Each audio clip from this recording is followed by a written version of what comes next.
morning, everybody, whether you're on the East Coast, West Coast, or around the world. This is Coast to Coast. Got Pags in the house. We got camps starting around the country. All of them start by tomorrow. NFL's back. Let's go. Yeah, and they had the Cardinals and the Panthers, the Cats and the Birds, who start off on August 6th. And so they started camp a couple of days ago, or just like really yesterday. Yep. And Panthers already have one down. Man down. Literally, first day of camp. Their edge rusher, Nick Scourton, ACL. He's getting a second opinion today. They don't generally mess that one up. Like they kind of have those on lock. I'd be surprised if it came back as something else. Sonia's going to be bummed out. Yeah, I mean they're fresh off of their playoffs here, and next thing you know, she was running a little bit late this morning. She was trying to get out before we got on. So yeah, I would say that is the bulk of everybody that I know is running late today. Yeah, exactly. We're just not moving at the same speed as the world. Yeah. But yeah, so I can imagine that Sonia is like, hey, we just the first loss on our playoff caliber team. Yes. If that's what you want to call them. She thinks they're going 17-0. So I haven't spoken to Sonia in a little while, so I'm glad that she has that feeling. Yep. Somebody should have it for the Panthers. I'm going with the 7-win team, but they both had a 7 in them. So there you go. Yeah, I was gonna say maybe I don't know, maybe they can get 8 or 9. The 8 or 9 wins is going to win that division again. Yeah, maybe. I'd be curious to see. With like the Saints are going to be better, but they're not going to be doing anything yet. Tampa's not going to be hurt, so there's a good. They almost took it with most of the roster out, and then. You got Atlanta that you would hope they can actually use the talent on that roster. I think you're going to have to be a double-digit winning team to win that division this year. And I actually think it'll be the Saints. And you think the Saints will pop through? Yeah, and the reason why is that's going to become a coaching thing. Okay. And they re-signed Kamara. Yep. And I will tell you, as if you are any bit of a fantasy football player, Kamara is going to be an amazing second-round pick. Sure. I know that people running backs or whatever, and they like to pick them in the first round, stuff like that, and such like that. Kamara has fallen down on that list. He is going to be first-round talent, being able to be chosen in the second round. You're going to be able to get a lot of points from him because the coach likes to run the ball. Yes. So, and I think that's going to play. And their defense was good enough last year to win them games towards the end of the season. And so my expectation is that Tampa Bay's in disarray. For the first time in a long time, they don't have some of the leadership that they've had, and now you've got a quarterback saying, "Hey, I want money, give me some money." Yeah. So I think that creates enough going on, and I just think Atlanta's Atlanta. There's something in the water over there that just says, "Hey, football teams here." No good. Yeah, it's funny because you look at Atlanta's roster and there's no reason they're bad. So you would think that they'd be able to cobble together wins, right? And that's where I think Stefanski might be the difference again, I'm not saying any of these teams are going to be juggernauts, but I do think you're going to have to be a 10-win team to win.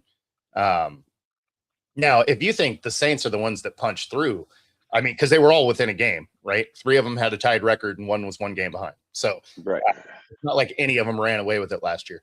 So if the Saints are the ones to punch through, I mean, man, there's a lot of Saints fans going to be stoked about that. Right. Well, like I said, it's not a stretch. It's not a far reach. And I think that when I look at the coaching, I mean, when I said they got to give him 3 to 5 years in there. They got to give him that time. They cannot just go on a whim here and just be like, oh, all right, let's see what happens now. But it's I think that he's already the best coach in that division. Now, Stefanski being a new coach over there, I don't know that I like Stefanski. That might be just in his name alone. Okay. You know what I mean? I guess because I have a bad taste in my mouth from the Sixers and such that, and they're related. So it's not like it's, too far away from each other. But I don't know that I trust him the same way that I would trust, the coach of the Saints. You know what I mean? Like I said, last time he was in Philadelphia, we won a ring, so I can only go off of that, and that was only 2 years ago. So I get it. 2 years. I mean, he made a big jump at the end of last year because they were they won the last 4 games in a row, I think. Yeah, they did finish strong down the stretch. And you were starting to see some good things out of their rookie quarterback. And I mean, there's definitely things to like about the Saints, right? And again, nobody ran away with it, right? So 3 of the teams were 7-9, or 8 and 9. There we go. And then the Saints were 7-10. So I mean, they were 1 game out. Right, yeah, because it was 8 and 9. 8 and 9 won the division. Yeah, because all 3 teams at the top were 8 and 9, and it came down to tiebreakers. And then the Saints were only 1 game back. I mean, the whole division almost finished with the same record. The Saints, nobody in that division is great. So what we're talking about here, Brad, is who's going to punch through to take that division. The Eagles can't win that division. No, they cannot. That's unless something very, very strange happens in the NFL that has not ever happened before. That's right. The Eagles cannot lift a South banner.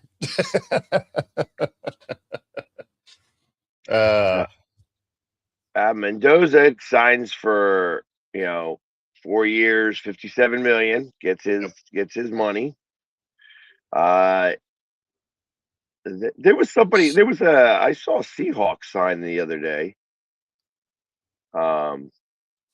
We've done some little things behind the scenes. They're saying Emin Wari is going to play week 1.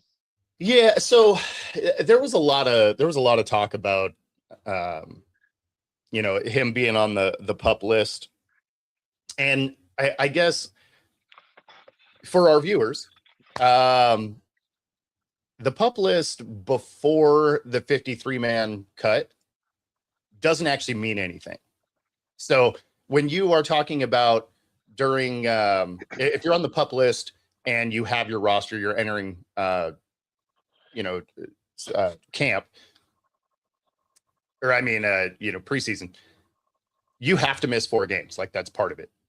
If you're on the PUP list right now, you could be on it today and then off it tomorrow. So the PUP list doesn't mean anything when it comes to when camp starts, and until the rosters are cut down to the 53, the PUP list you can come off of anytime.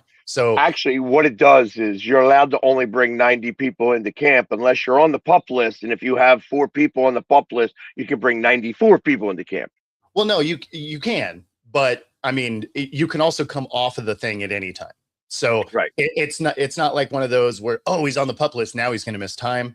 That's not true until you hit preseason. So so you don't have to worry about that so much. But you know, it was an ankle injury, but I coached at his kids camp you know, the week prior. So he was moving around and fine. He kind of tweaked it. They threw it on because camp hadn't started yet. And yeah, he's going to be fine. So, You know, it makes me wonder, with all of the science and the technology that's out there right now, you know, why is there such a problem? Why you feel like, I feel like that they could do certain things to be able to make sure to protect your ACL. Like, I know that I my thought is that they can't do the taping, you know, but is it is it some like type of contraption that you could put around your knee that protects your knee from being able to do certain things? Or like, well, I feel like that we're at the point now where some of this could be done. Day one of camp, we have an ACL tear, sure. and it's, I'll be honest, that's the biggest fear going into the first couple days of camp, because that's where everybody gets hurt. You know, it's Yeah. like you hear across the board, oh, there are these extreme amounts of tears. You know, like that there's a few. It's not one anymore. This isn't the first. This happens to be the first one. I put the over under on ACL tears at like 6. Yeah. Yeah. Between 4 and 6 is probably about what you end up with. And I mean, you know, you're going from light workouts to, you know, real workouts. You're still not playing games or anything, but you're doing real workouts. Um, I mean, tendons are rubber bands, right? So, I mean, you know, it just repetitive use, a little bit overextension, and, you know, they pop. Like it happens. And if you were to try and limit, say you put some sort of brace that limits the knee, well, then if the overextension happens at the bone, you can risk breaking a shin or a femur or something. So, I mean, I would rather uh probably do that because your return is faster, but than ligament tears. But at the same time, you know, if an injury is going to happen, the brace is only going to transfer the injury potentially to the next weakest spot, right? Now, So I mean, but that, maybe, but you knowing about this would maybe, again, I know that at one point, yeah, there was a guy playing lacrosse. Now I understand this was not football; this was lacrosse, a whole different sport. Lots going on. yeah, Tore his ACL. yeah, They makeshift. They put they duct taped a few rubber, yeah, things yeah, on there, and they made like an external ACL. yeah, It makes me think that there could be some type of sleeve, like a knee sure, sleeve, sure, that is created that helps that along. That I wouldn't say could be mandatory, because I got to imagine that's probably pretty uncomfortable. And the realistic part of that is I'm trying to figure out how you put that on, because like the people that you want that on the most, like I don't feel an offensive tackle is going to be your biggest concern for an ACL. well, and Like he's got. a lot of those guys have real braces on them anyway. Right, and actually, you're more concerned about like plantar fasciitis and stuff like that. Like that, they have different problems that you have to consider. So, but like I'm thinking that so I was just hanging with Will Shipley, who is running back for the Eagles, and I mentioned yesterday how his calves are the Massive. size of tree trunks, and Yeah. I'm trying to think. Well, there ain't no thing that you're going to get over that calf that's going to make any sense. That's going to be able, like no sleeve that you put over there, because the moment you get over the calf, it's too expanded at that point. You know what I mean? It's not Yeah. going to. You'd So have how do you put the brace on? And I got to imagine that's the cause of this. That's part of the, hey, we can't figure that part out. You can't magically put it on. You know what I yeah, mean? it would have to be one of those Like a Velcro of some sort. But yeah, that's a Velcro or one of those like pop-in style zippers so that it doesn't have like the teeth where it'd be like binding on you at all. But then strength becomes the issue, right? right. So yeah, I don't know. I don't know that there's necessarily a good fix. Knees are just a fragile design by nature, right? And I mean, as someone that's tore up both of them, uh, it's there's only so much you can do, and you don't want to limit your mobility, especially if you're in one of the skill positions. If you're a running back, a corner, a wide receiver, you need that flexibility in your knee as you're cutting and trying to move around. And sometimes just unfortunately, that little rubber band in the middle of your knee pops, and sadly, it's one of those where you're like, well, Well, Robert, because ultimately, when you have those types of situations, as we're reading here from Robert, then you have, like, if your knee is too strong and it doesn't have that, it has that type of mobility. That's when you have the problem with the one guy. Like, he ran out almost out of his hip, right? Yeah. Like, I mean, I guess that's now it goes to the next joint, and and that's why I made that comment. It's like, yeah, you may be able to kind of shore that one up, but then it just goes to the next weakest spot, right? And so the knee bone is connected to the hip bone. Yeah, that's right. Look at us learning elementary level anatomy. But yeah, no, I mean, it's there's not a great fix. Like, you could throw a sleeve, you could throw a tape and whatever, but I mean, if you're allowing the knee to still have the flexibility, even with that on it, it just has to be the wrong snap movement, and that's it. I mean, injuries are going to happen. That's for sure. I'll be honest with you. My thought is that your hips are more likely to withstand those situations than your knees. Obviously, we hear more ACL problems than hip flexors or things of that nature. So there's a lot to be said for that. I obviously I am challenging scientists to come up with the new way, because ultimately somebody who creates that is going to become a millionaire. For sure. Because that will get chosen over everything. If you have any type of contraption that, if you could figure out the same type of sleeve on your arm that stops, the problem that what you call it, the pitchers have, Tommy John surgeries. Like, all I got to do is put this sleeve on, and Tommy John surgery or Tommy John issues go down like 95%. Guess what? Every pitcher is going to be using it. Well, who would really end up buying that up is everybody that's ever had tendonitis in their elbow. So even though the sports implication would be big, all of your weekend warriors would be like, "Oh, I am absolutely wearing that." Right, exactly. And so there's something to be said for things like that.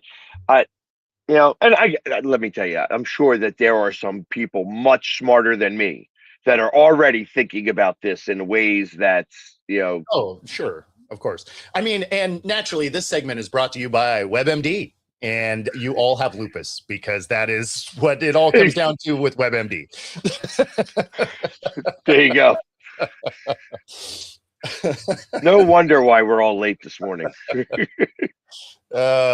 Man. So, and Brad, I did see you ask a question up here. Mendoza is with the Raiders, and that does actually kind of bring us into one of the things I wanted to talk about.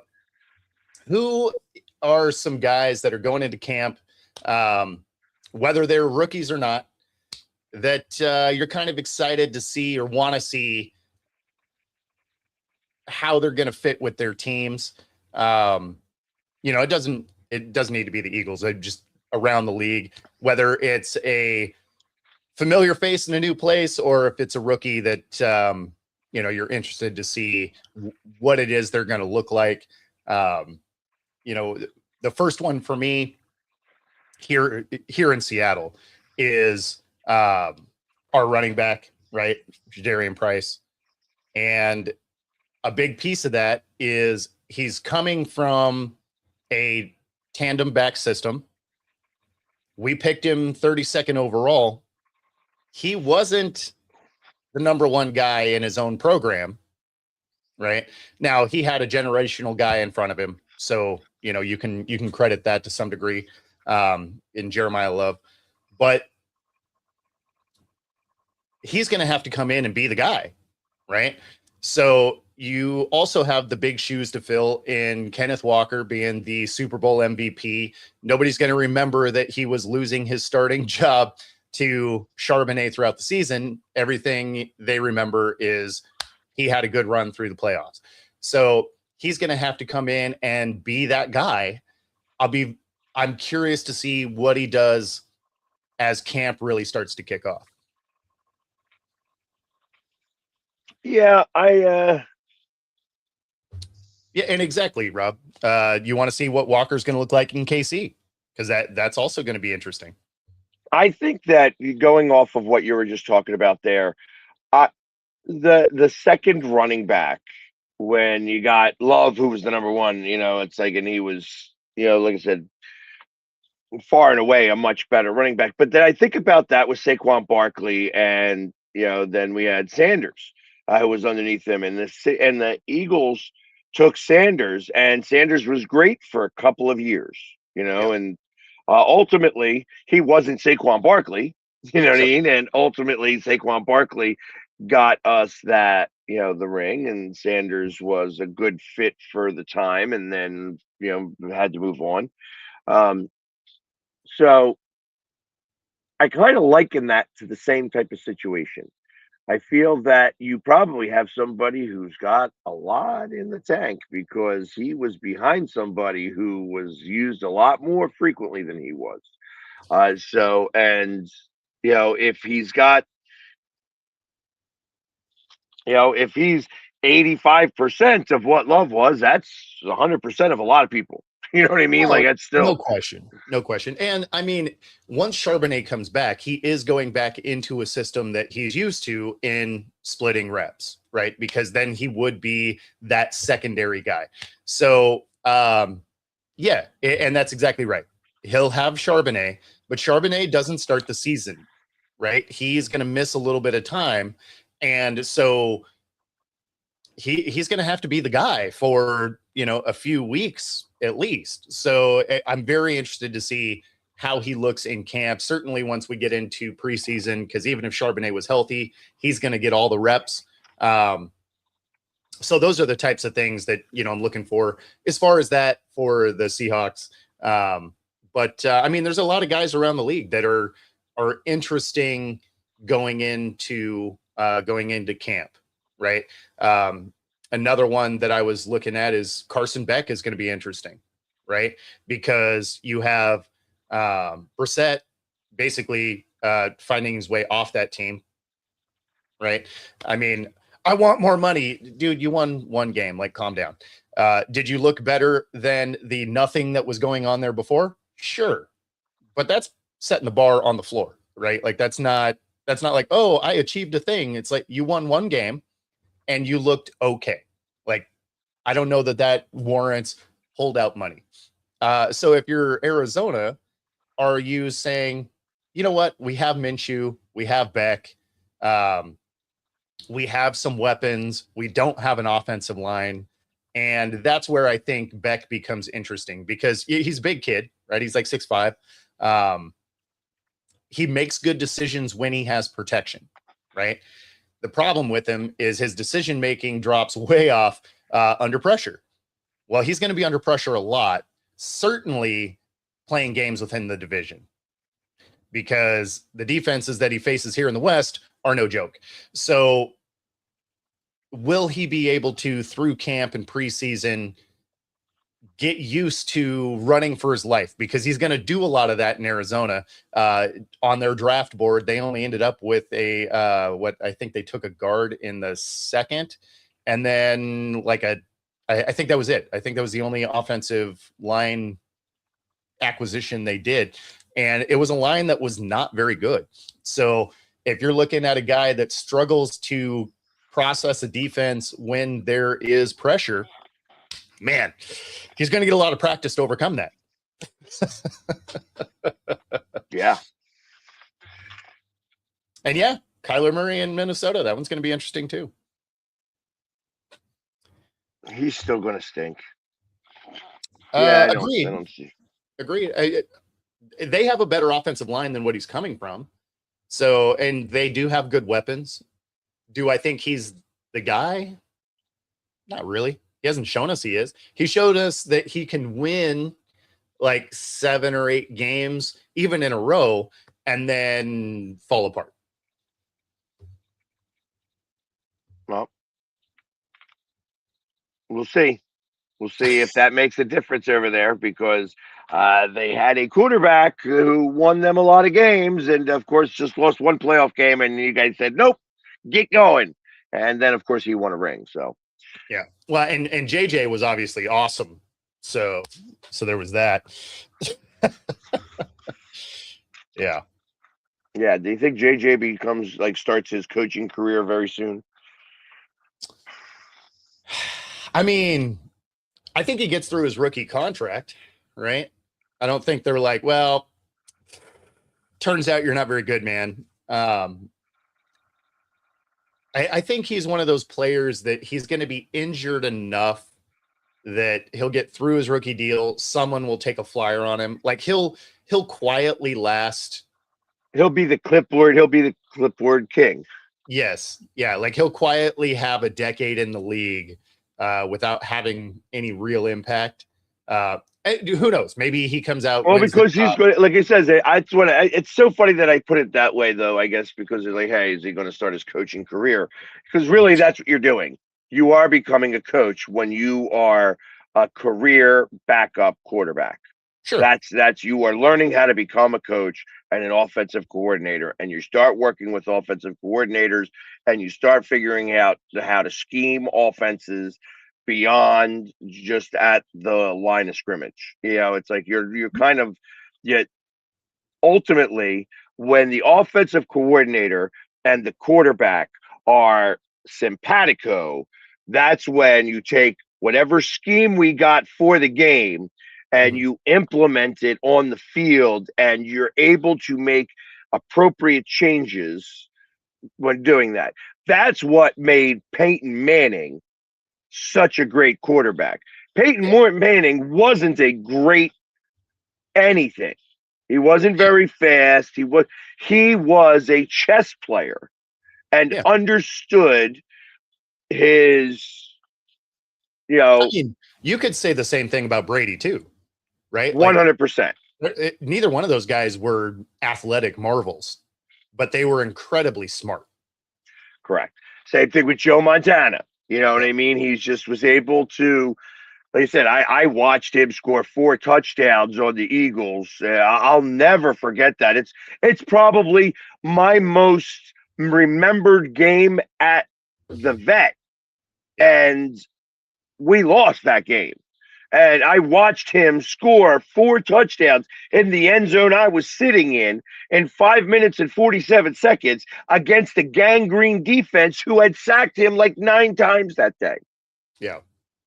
You know what I mean? So it was like they were about to take him out. Like Seifert was about to take him out. He's like, no, I finally figured them out. Like he talks about it, like on different videos. You can find that video, and it's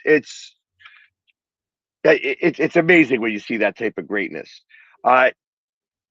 Patrick Mahomes, same thing, different way. Like he was very creative and was able to make things happen. He was able to take the game from controlled to backyard. That's a different set of skills. Him and Russell Wilson in his prime, they are both they both get better off script.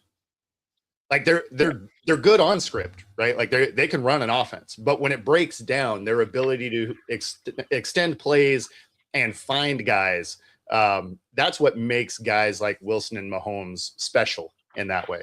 Right. Now, what we saw out of Wilson the last few years was not that. But when you think of him in his prime, like that was always the thing, right? Is his ability to extend a play. Mahomes during the, the 4 Super Bowl runs, 3 wins, right?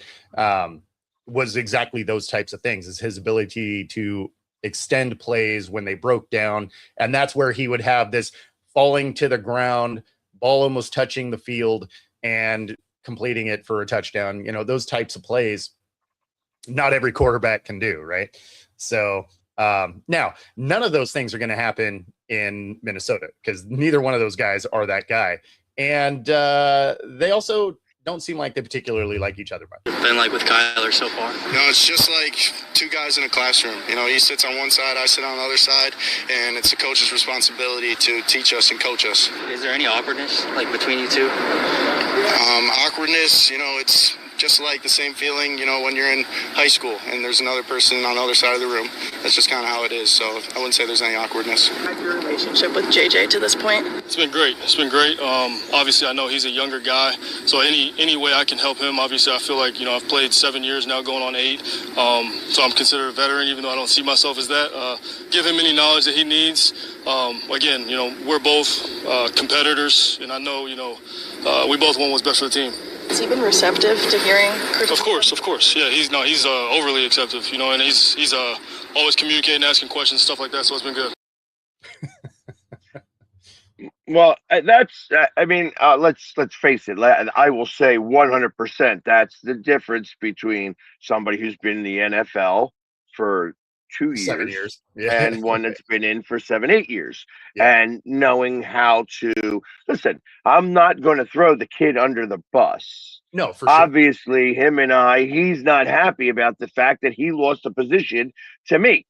And it's the fact that I'm able to beat him in Madden every time I play him is he gets really pissed off at that. I used to get really pissed off when my brother would beat me all the time. It was just, damn it, why is it I can't get this one play to go past you? I only know one play. Exactly. You're just hitting X the whole time. Good stuff. But realistically, I look at, and I know that we've seen that. That's an older one. Yeah, that was from the mini camp. Yeah.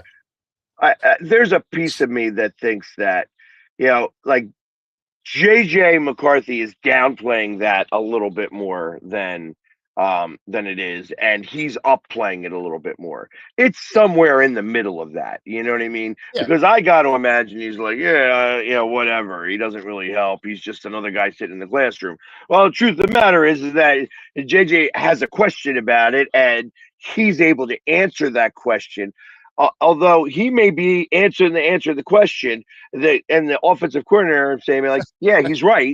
You know what I mean? That means the offensive coordinator answered the question, not Kyler Murray. Sure. So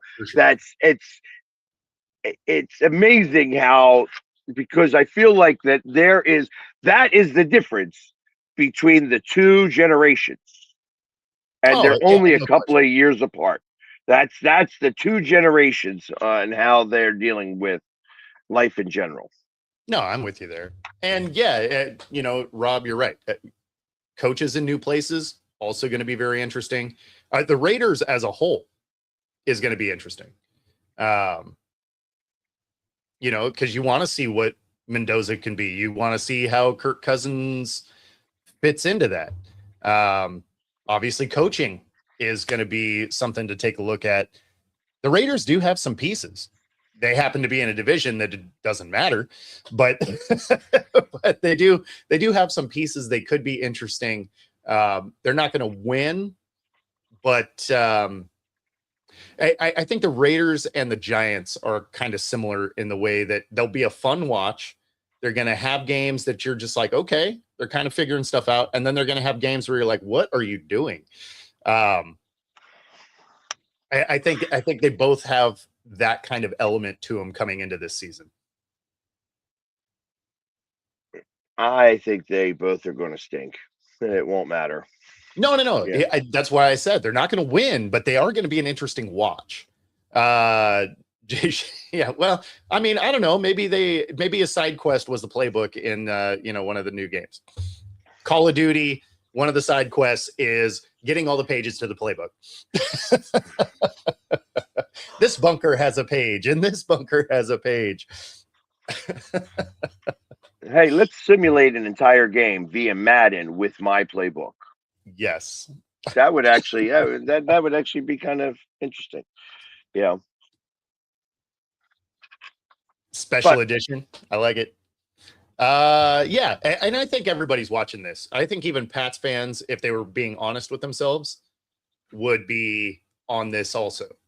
Like, did we win all those games because we only played 3 coaches that didn't get fired? Or are they that team? And we're definitely going to find out because their schedule is much more difficult this year. So, and I think you could say the same thing about the Broncos. I know the Broncos had a better defense, and the defense won a lot of games. And now all of a sudden, though, you have a coach and a quarterback that aren't 100% seeing eye to eye, and literally yeah, I mean, they did have a tougher schedule than the Pats, though. They did, but I mean, just their division was tougher. So, but they also were winning games because of their defense, not necessarily their offense. Oh, and agreed. I think that your defense can get figured out from year to year, rather than it's just not as simple. I don't think that the quarterback got any better. Is kind of what I'm getting at there. Okay. I'm interested on Chicago. Is Chicago for real? That's the bigger one. I think that obviously if you put Denver's defense on Chicago, sure, that team wins the Super Bowl. It's a great team. It's a great team. I mean, they'll go as far as Caleb doesn't make mistakes.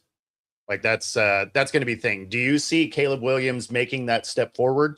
Because that was the difference in some of those games were just late mistakes that were kind of bonehead plays that, limited some of the success that the Bears could have had. Because again, they have a lot of talent. They got a good defense, not great, but they got a good defense. And, so that team could compete. Obviously, if you had, one of the top defenses, then yeah, you're a contender. Not a contender. You win the Super Bowl. If they had a defense that let up 10 less points a game, that was just you could outscore them. Yes. That was the issue, and the fact that you were losing games 35-33 and things of that nature. It was just, like I said, I wonder how. My thought is that coach's energy was able to transfer over to his team. Yeah. Is he going to be able to do that again this year? That is not as simple to have happen. You can win, like as we learned with Detroit, your energy translated over can win you games. Sure. The next year, it's not as simple to keep that energy as high. It's harder to do. Mhm. Now, winning helps. So lots of winning makes a difference, obviously. It's easy to keep absolutely the does. energy up. But we're going to find out very early on. There's going to be like week 3, the Eagles and the Bears are playing on Monday Night Football. Yeah. I mean, so I'm going to get to see it very up close and personal very early on. And it's Yeah. And Rob, you're right. Bengals similarly. If they had a defense, or the Cowboys, honestly. They were the number 1 scoring offense last year and had the worst defense in the league, somehow worse than the Bengals.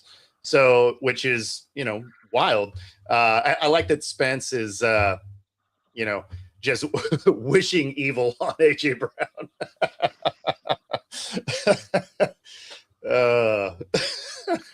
Yeah, I don't try to wish injuries on it. I actually, the truth of the matter is I don't think it's going to matter at all up there for him.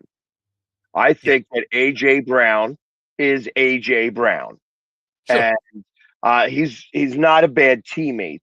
You know what I mean? But I think that, hey, listen, if you are going to go running around, then you're going to get caught, especially when you're a bad liar.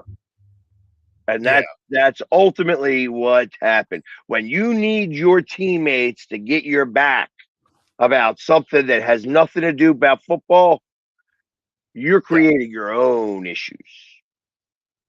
So, Yeah. Well, and I mean, to Rob's point here, the Bengals play defense this year.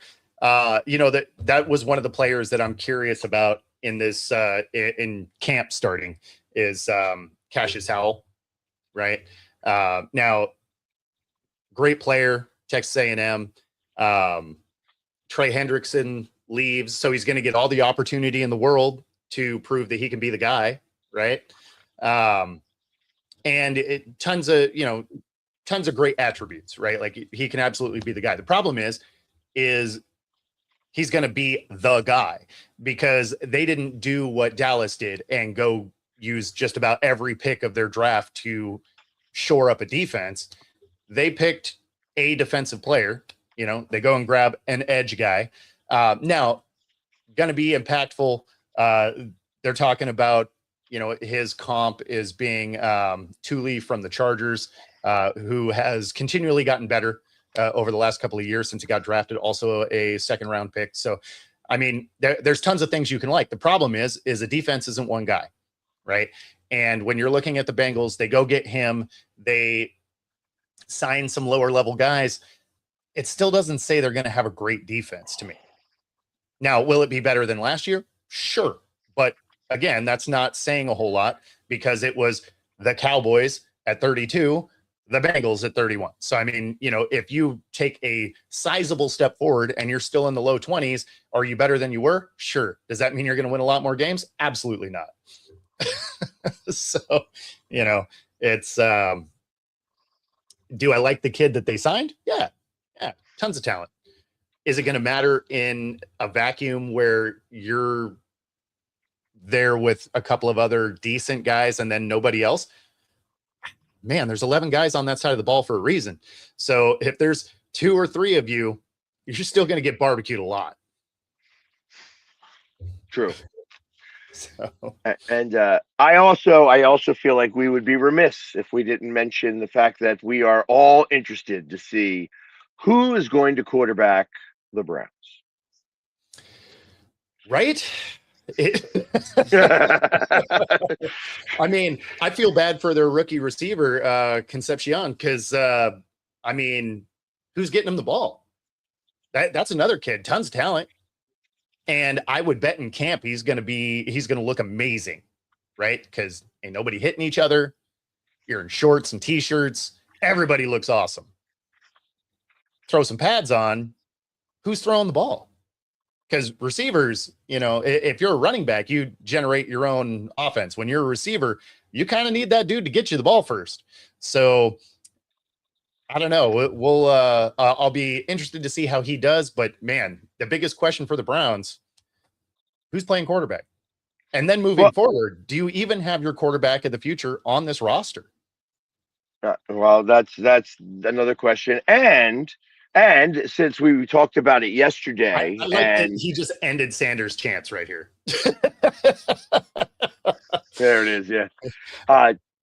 That you have, Stephon Diggs, who is like Yes. number two. He's definitely full of number two. He's Yeah. full of number two. Yeah. And then you have Jake Paul, or is it Jake Paul, or what? Yeah, it's Whichever. Jake, What? or was it Logan? I don't remember. One of the Jake. one of the It's Jake. one of the Paul It's brothers. Jake who Okay. says, "I am a Browns fan, and I am.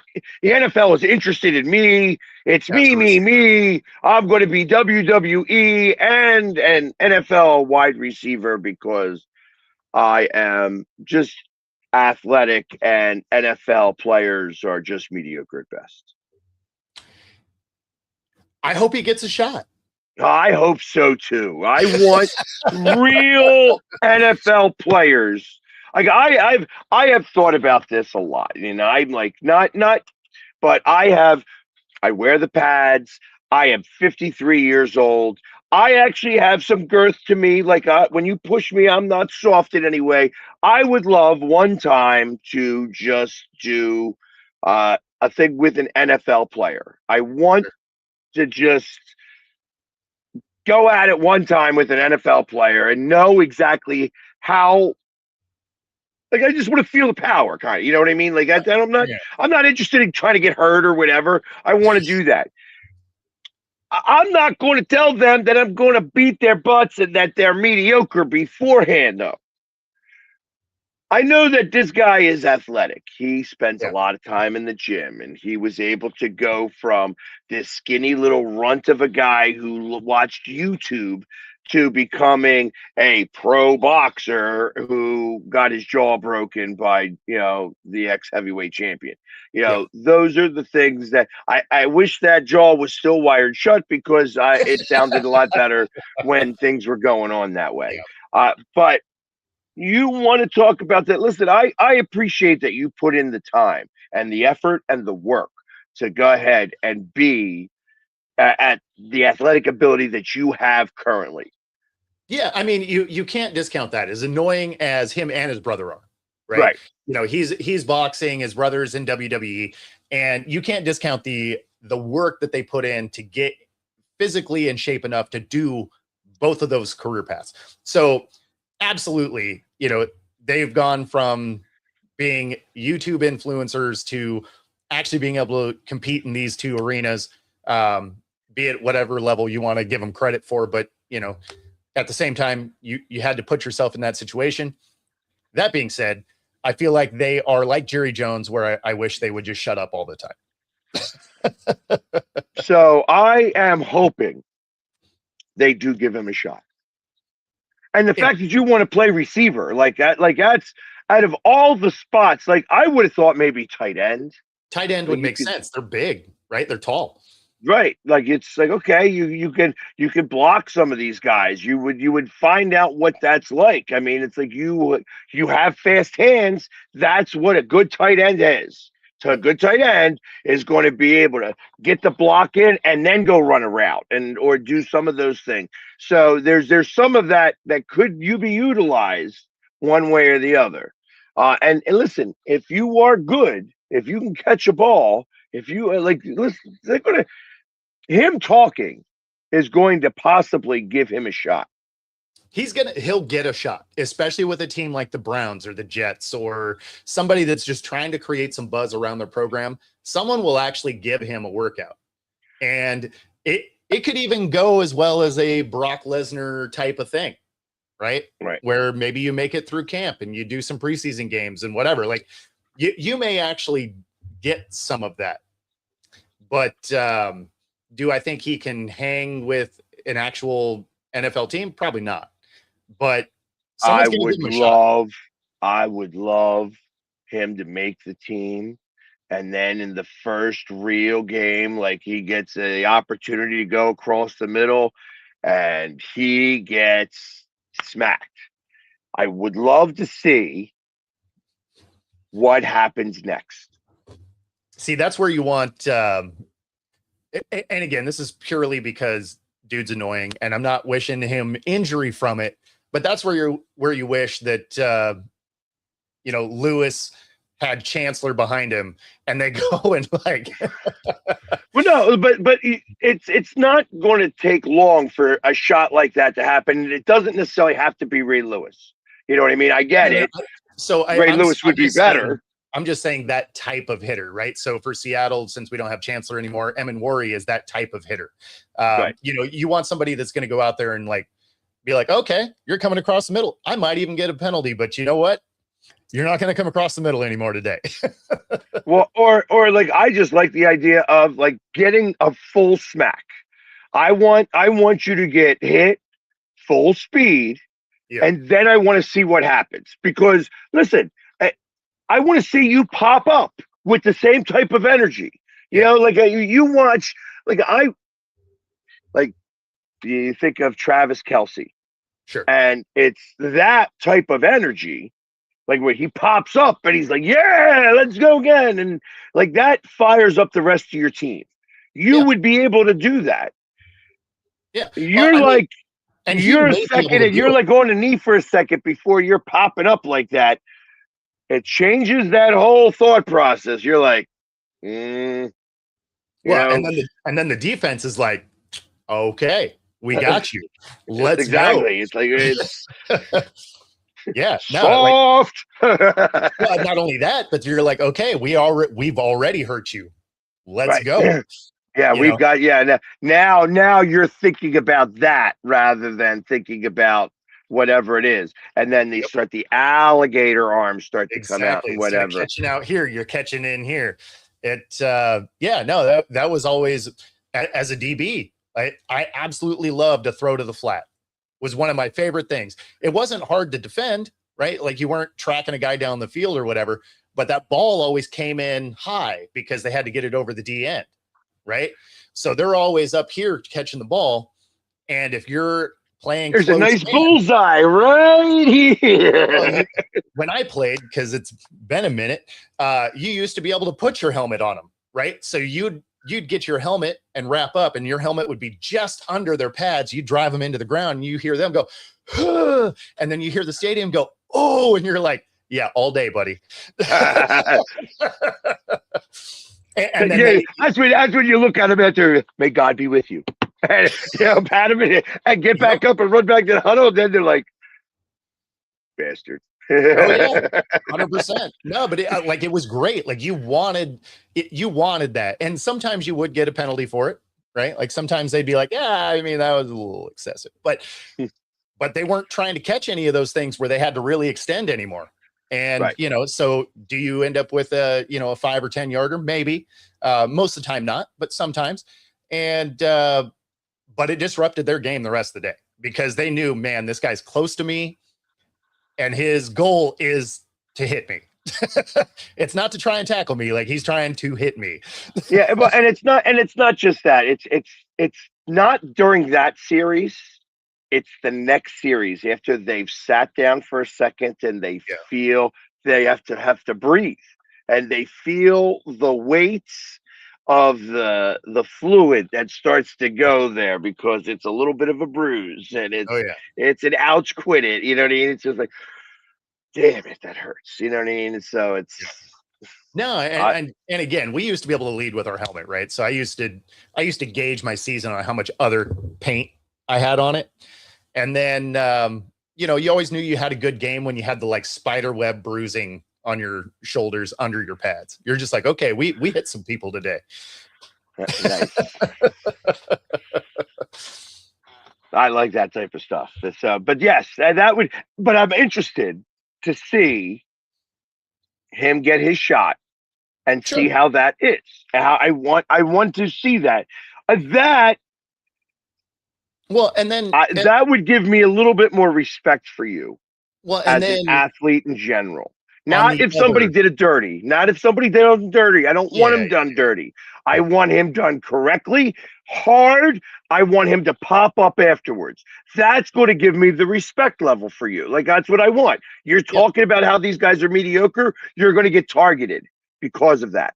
For And sure. now I don't want you to get hurt, but I do want, because I want So you're lying. You want him to get hurt. You don't want him to get injured.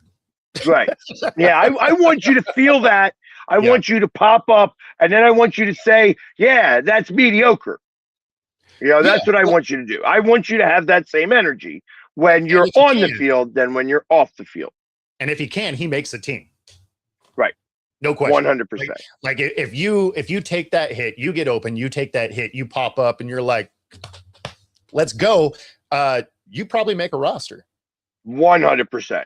100%. And that, in fact, you go up to the top 10 of tight ends, really.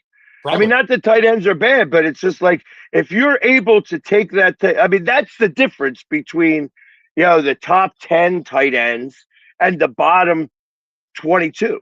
You know what I mean? That they are able to withstand those hits and take the punishment and keep getting up and keep getting punished. That's what makes Dallas Goedert as good as he was. Travis Kelce, same situation. Mhm. And then, like I said, whatever would take away some of the drama away from the quarterback controversy that you have going on over there. Of course, they need a new storyline. It's like, Days of Our Lives only goes on so far. You have to bring in the new boyfriend. I mean, and yet it's been the same story for 30 years. I mean, Exactly. It's like Ever a since Hallmark 30 movie. left. It's like a Hallmark movie. They're almost working on a new plot. Almost. Yeah. No, I'm looking forward to camps. Obviously, I'm looking forward to NFL starting in general, right? Like it's even though I like talking about other sports, football's my favorite sport. So I enjoy when it's finally back in action. There you go. And that's the end of our week. Look at that. It is. Whole It hour on football. You can smell it. It's in the air. It's coming. Oh yeah. No. As soon as camps were starting, I'm like, we're gonna have a football show today. I love it. What do you got going on this weekend? The Phillies and the Yankees are playing, which always makes it a lot of fun because the other New York fans come down to Philadelphia. And listen, I am not a Mets fan, but I am fan of Mets fans. I'm not a Yankee fan, and I'm not a fan of their fans. Fair enough. So we're starting there. And then there's a couple of other things that are happening, just within the city. So I'm going to be trying to do as much as I can and,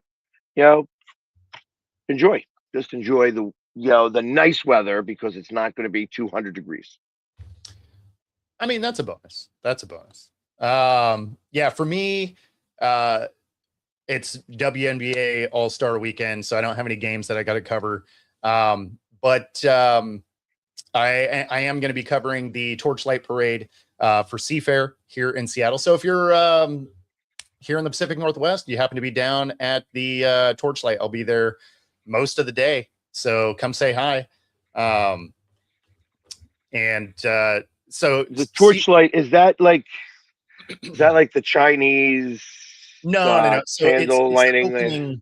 It's the opening ceremony for Seafair Weekend. And so that's where we have hydroplane races and the Blue Angels and all that.